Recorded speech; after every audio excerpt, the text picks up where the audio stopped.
Je suis Fatima Zara Belghaiti, je viens de Maroc.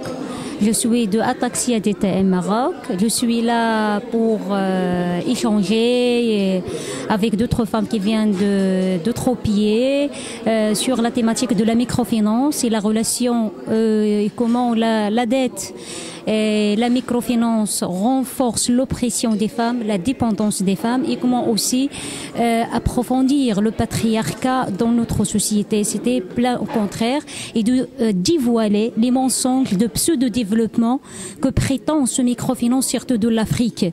Donc nous sommes là en tant que femmes, que nous vient de terrain et nous savons bien qu'est-ce que ça veut dire la microfinance en tant que femme et féministe. Comment, c'est quoi la réalité de ce microfinance, l'impact vraiment concret sur la vie des femmes et comment rend la vie des femmes difficile et comment approfondir la pauvreté.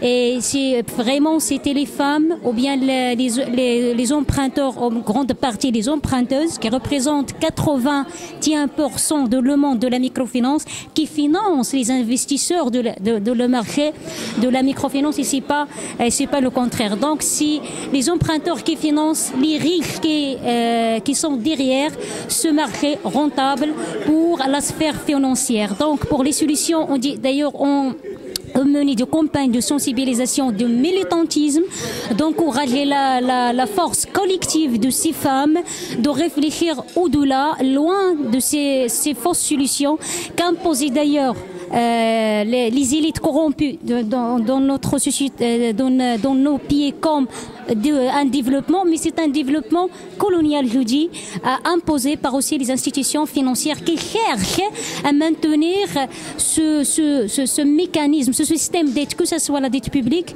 et la dette privée, dans le microcrédit bien sûr. En tout cas, merci beaucoup.